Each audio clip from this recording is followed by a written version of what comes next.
Hello everybody, video here for you today. Beyond Oak Island is a show in which the History Channel and Rick and Marty Lagina get involved with other treasure mysteries.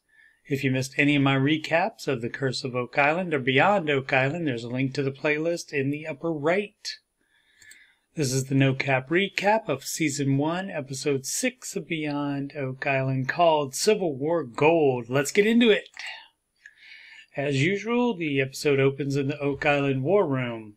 Marty Lagina says it occurs to him that most, if not all, of the lost treasure stories are from times of upheaval, somebody invading someone else, where people have to flee, and that's probably why those stories are so significant to history. Maddie Blake joins Rick and Marty, and the talk turns to Civil War gold, presumably hidden away towards the end or after the war by the Confederates in order to fund a new uprising by the South in the near future. When Union soldiers were closing in on the Confederate capital of Richmond, Virginia, shown here in a colorized photo, the Confederate government fled the city, presumably taking their archives and treasury with them. Shortly before midnight, April 2nd, 1865, a Confederate train left Richmond for Danville, Virginia, 140 miles away. Confederate President Jefferson Davis and members of his cabinet were on board. The so-called treasure train left shortly thereafter, containing the remaining gold, silver, and jewelry from the Confederate treasury, worth around $1 million then and $16 million today. The Union soldiers were closing in from all directions, so they had to transfer the cargo to wagons. Jefferson Davis and his party decided to leave the slow wagons behind and make it to Irvinville, Georgia, where they found their camp surrounded and they were taken into custody. The treasury was gone. Marty and his son Alex had previously done some research into this. The trio then meet with Warren Gutler via video conferencing after Maddie says that Warren has found some gold. Warren explains that he is not after the millions of the lost Richmond treasury holdings, but the billions that the Knights of the Golden Circle had accumulated.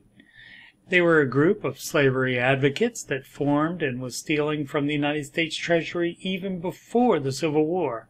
Believed members include John Wilkes Booth, who assassinated President Abraham Lincoln, the outlaw Jesse James, and Jefferson Davis.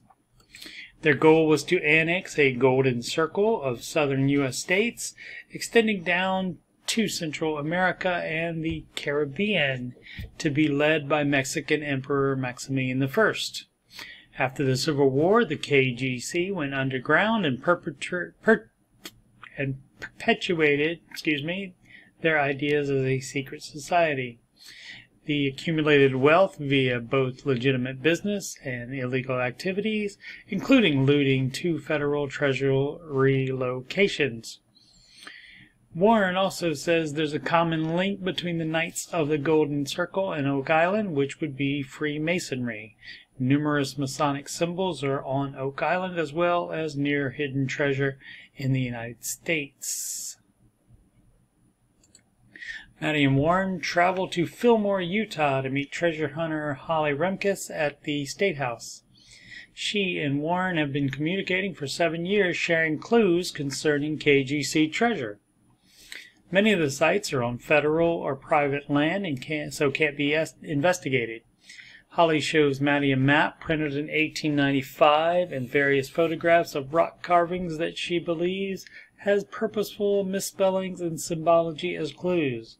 Warren believes there could be as many as 20 hidden caches of gold in the area, including those of Jesse James, who was also a part of the Season 1, Episode 2, Beyond Oak Island episode called Wild West Gold. A recap link will be in the upper right.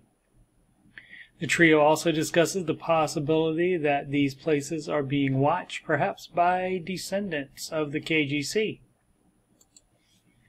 They travel to a remote location in the Utah desert. It is on Bureau of Land Management land, which is open to the public, but digging is not allowed. Narrator Robert Clotworthy says that the area is prime KGC territory for markings due to the way protruding rocks shine in the sun. Holly shows Maddie and Warren the symbol that has been used at known treasure sites. She says sometimes you can see the symbols for miles. Maddie notices this truck going by very slowly that has tinted windows and no license plates. He confirms to Holly that the truck is not part of the History Channel crew. Warren said that kind of thing happens all the time at KGC sites. Holly shows them another rock that is classic KGC according to Warren, due to the use of the stick figure being hanged, which could be a warning to stay away.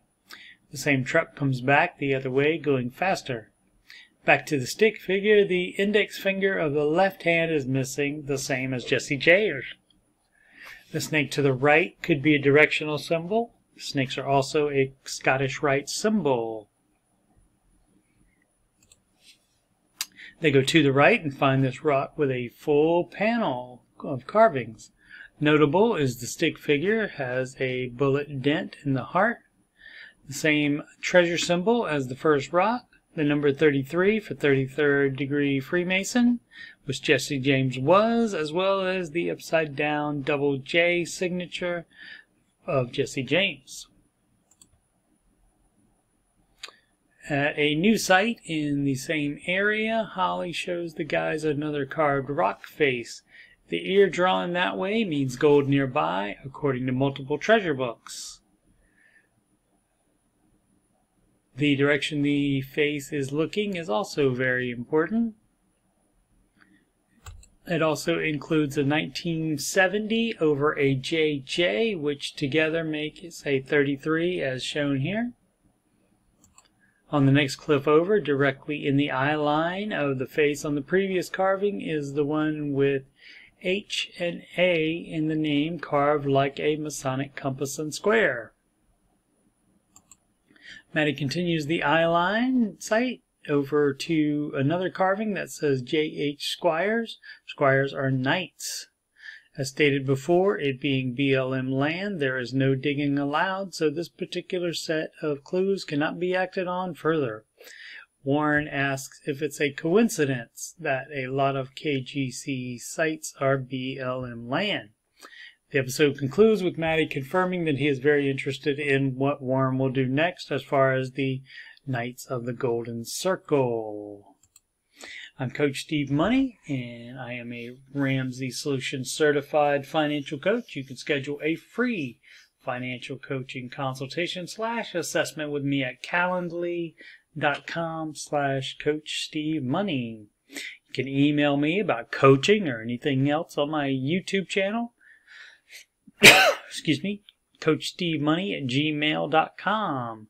You can send channel donations to paypal.me/CoachSteveMoney. You can add me on Instagram, Coach Steve Money, no spaces. And of course, this YouTube channel is youtube.com/Coach Steve Money. I'll continue to catch up recapping Season 1 of Beyond Oak Island, while also recapping Season 2 as new episodes air, following The Curse of Oak Island Tuesday nights on the History Channel. Thank you so much for your support. Thanks so much for watching.